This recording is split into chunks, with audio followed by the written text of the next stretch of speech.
Anda kembali bersama kami di NTV Prime Dialog, masih bersama Bung Ais. Bung Ais, kalau tadi Pak Arya menyebut 3-0 rasanya tidak masih masuk akal begitu. Karena 5 pertandingan terakhir Indonesia melawan Laos ini 4 kali menang dan 1 kali kalah. Pernah mendapatkan poin 4-0 begitu ya. Rasanya 3-0 ini menjadi hal yang mudah harusnya bagi Garuda Muda. Masuk akal ya, karena kita 4 pertemuan kita bentrok dengan Laos ya di kelompok umur U23 ini. Dan kita selalu menang dengan minimal 2-0. Terakhir 2019 di SEA Games kita menang 4-0. Betul. Dan sebelumnya kita menang 3-0, sebelumnya lagi 3-0 dan di pertemuan pertama kita menang 2-0. Artinya di laga kali ini kans kita, kesempatan kita main di kandang sendiri. Dan kita butuh gol banyak untuk bisa bersaing. Kalau seandainya kita gagal finish di puncak klasmen, artinya kita harus bisa rebut salah satu dari 4 peringkat 2 terbaik dari 11 grup ini. Artinya kan selain poin, selisih gol harus betul-betul kita jaga. Bagaimana caranya kita punya tabungan gol yang banyak.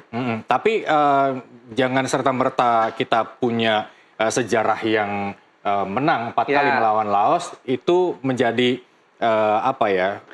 jumawa begitu ya. Karena aktor yang dianggap penentu kemenangan Laos ini ada Anantaza, terus kemudian ada Demot, terus kemudian ada Peter. Ini juga pemain-pemain yang tidak bisa dianggap remeh begitu. Betul ya, memang ya. Tapi kalau kita nilai gap sepak bola Indonesia dan sepak bola Laos ini masih 2 tingkat di atas ya. Kita ada di atas Laos. Dan juga tim ini juga punya persiapan yang cukup bagus ya. Memang betul tadi Pak Arya bilang bahwa kita ini tidak bisa menghitung bahwa persiapan Gerald Vandenberg ini 2 bulan. Karena setelah Piala AFF kita ada jeda cukup panjang dan sekarang baru dikumpulkan lagi. Kurang lebih sekitar seminggu ya. Tapi pemain-pemain kita ini punya pengalaman di Liga, punya kesempatan, punya menit bermain di Liga, sehingga pengalaman mereka ini sangat dibutuhkan buat timnas. Oke. Kalau tadi saya sudah sebut 5 nama yang bisa dikatakan pemain yang potensial, yang bisa membawa Garuda Muda menang melawan Laos, saya juga punya grafisnya, boleh ditampilkan. Mungkin nanti Bung Ais bisa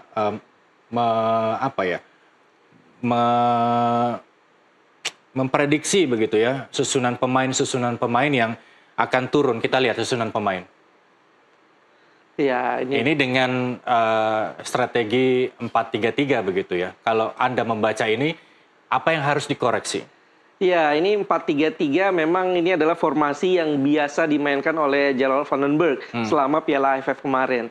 Yang menarik adalah yang berubah-ubah itu di komposisi 2 center back.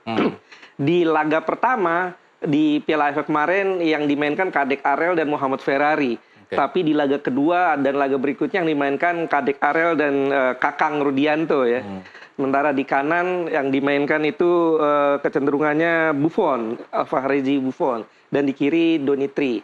Kiper Muhammad Ardiansa. Kalau saya pikir dengan adanya Dion Max ini akan membuat persaingan di belakang semakin ketat.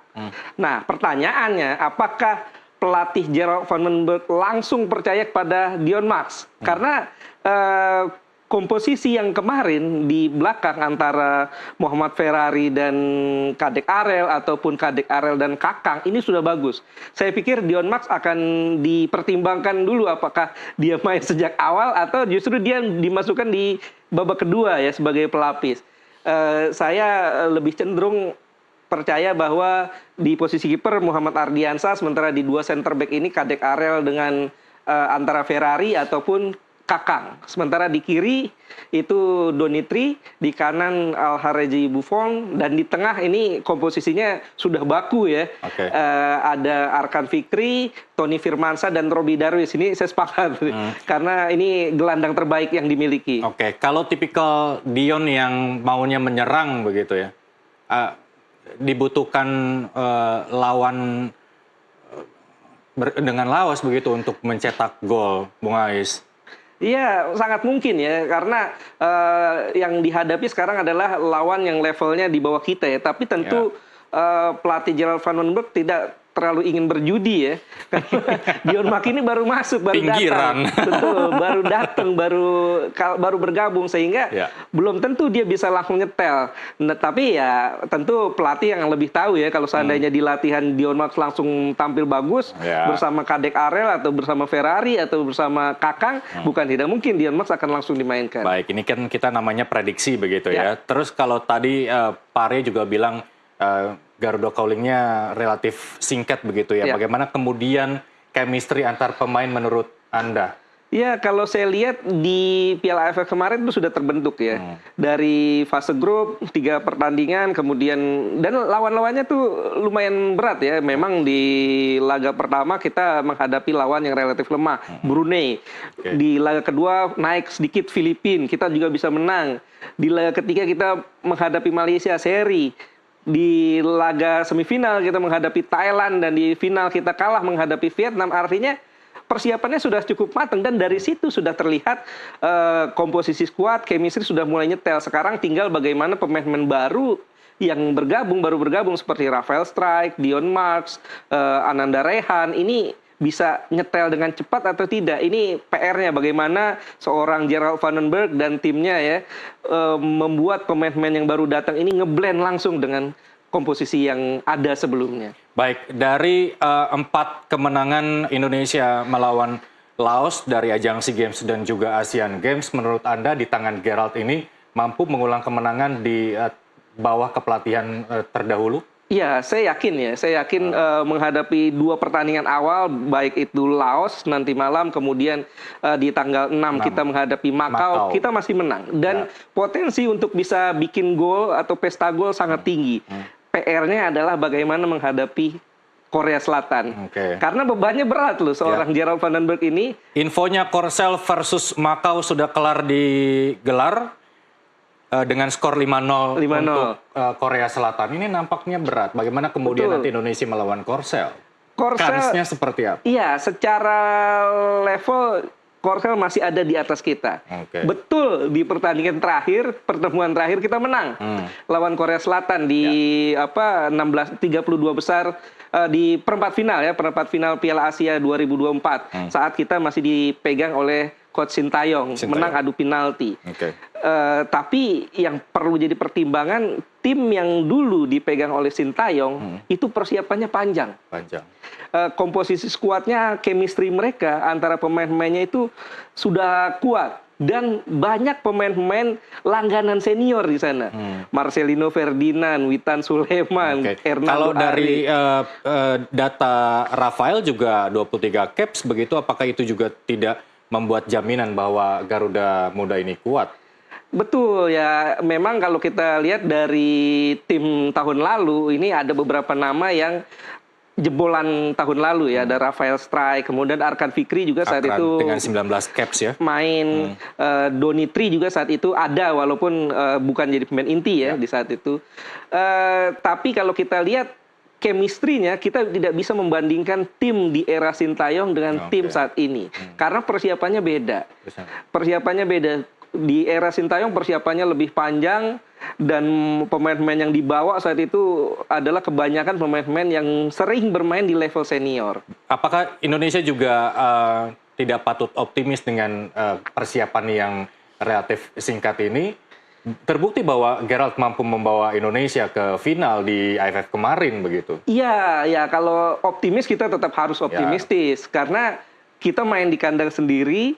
Dan jangan lupa di era Coach Indra Syafri juga di U19 kita menang di GBK menghadapi Korea Selatan 3-2 saat itu di kualifikasi Piala Asia juga ya.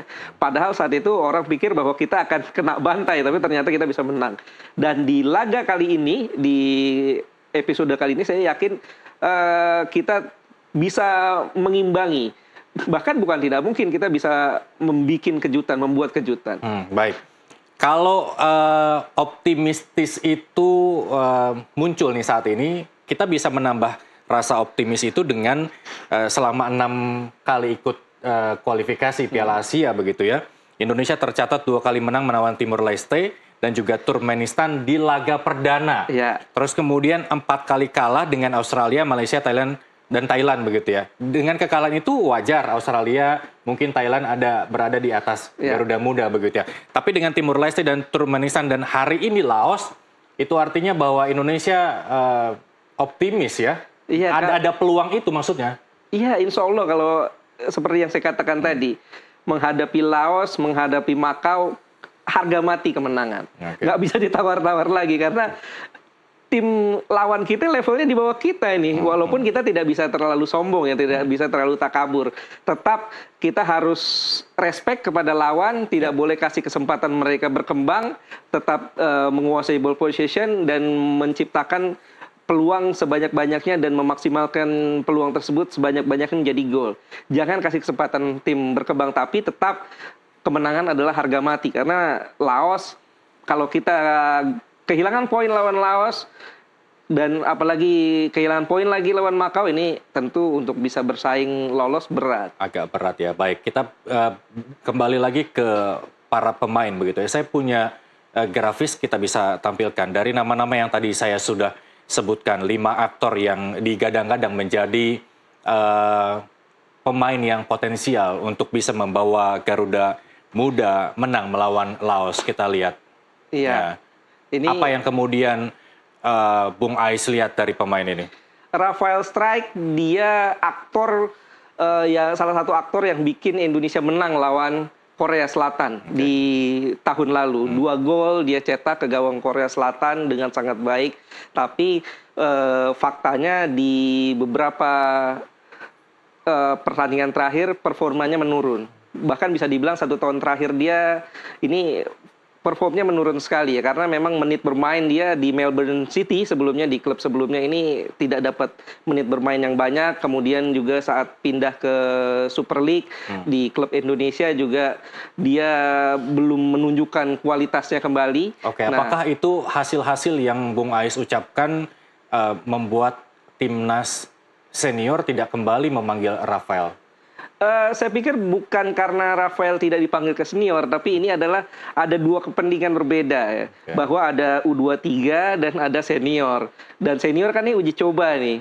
Artinya kepentingan untuk meloloskan Indonesia ke Piala Asia U23 ini tentu prioritasnya lebih utama, sehingga Rafael Strike dipilih untuk bisa masuk. Sebetulnya masih ada beberapa nama lain ya, masih ada Marcelino yang bisa dipanggil, tapi kan tentu ini ada lobbying, ada bargaining antara Coach Gerald Van den Berg dan Coach Patrick Kluivert ya, untuk bisa menjaga kepentingan masing-masing. Baik, kita lihat pemain berikutnya, ada Jens Raven. Ini si pemain yang impresif. Ya.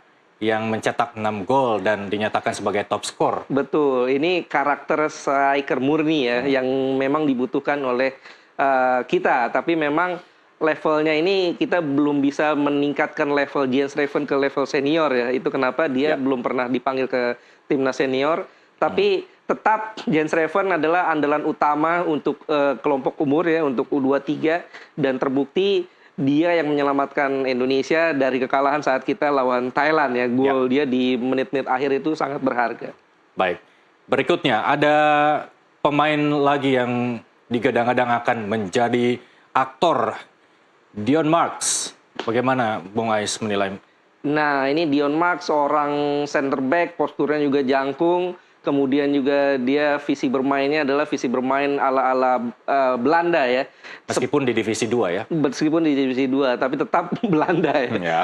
Tapi permasalahannya tentu ini dia belum lama bergabung dengan para pemain lainnya. Ini chemistry inilah yang memang sangat dikhawatirkan. Nah, itu tadi yang saya juga pesimiskan, bahwa menurut Pak Arya dengan waktu yang relatif singkat, bagaimana kemudian mereka membentuk chemistry satu dengan pemain yang lain.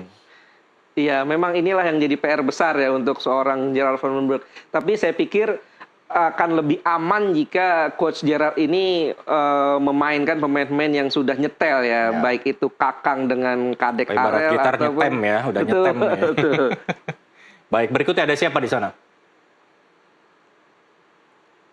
Kita Arkan Fikri ya, kalau tadi saya sebut bahwa dia sudah memiliki 19 caps dan juga baru saja sembuh dari cedera begitu. Iya. Bagaimana Anda melihatnya? Tanpa Ivar Jenner yang tidak bisa bergabung karena cedera ya, Arkan Fikri adalah metronom yang dimiliki oleh timnas U23 kita, dan sayangnya kemarin di final dia baru masuk di babak kedua ya, itu pun sudah menjelang akhir-akhir pertandingan. Dia cedera saat itu sehingga kualitas permainan Indonesia, kualitas serangan kita sedikit menurun, dan sekarang dia dalam kondisi fit, saya pikir dia akan jadi aktor utama juga di tengah bersama Tony Firmansyah dan juga Roby Darwis ya, atau bisa jadi Rehan Hanan bukan tidak mungkin juga sedikit didorong ke tengah lagi ya. Baik, sekalian Rehan Hanan terakhir, 5 aktor yang kita sudah bahas. Bagaimana Bung Wais melihat Rehan Hanan? Iya, ini pemain yang melejit bersama Persija. Ya. Kita perlu terima kasih kepada Persija karena banyak memberi menit bermain kepada dia di musim lalu, dan musim ini juga permainannya semakin matang ya. Dia bisa dikatakan pemain versatile, bisa sebagai gelandang serang ataupun sebagai pemain sayap. Biasanya di timnas U23 dia dimainkan di sayap, tapi juga saat Arkan Fikri cedera dia dimainkan sebagai attacking midfielder. Saya pikir dia akan sangat penting, dan saya yakin dia akan jadi starter malam ini. Bermain di sayap ya, bersama dengan trionya bisa jadi Rafael Strijk dan Rahmat Arjuna di kiri. Baik, dari ulasan Bung Ais ini semoga semakin menambah keoptimisan masyarakat Indonesia untuk mendukung Garuda Muda menang melawan Laos malam hari ini. Sama seperti Pak Arya, prediksi skor, kalau tadi Anda bilang bahwa 3-0-nya Pak Arya itu bisa jadi kenyataan, kalau dari Anda?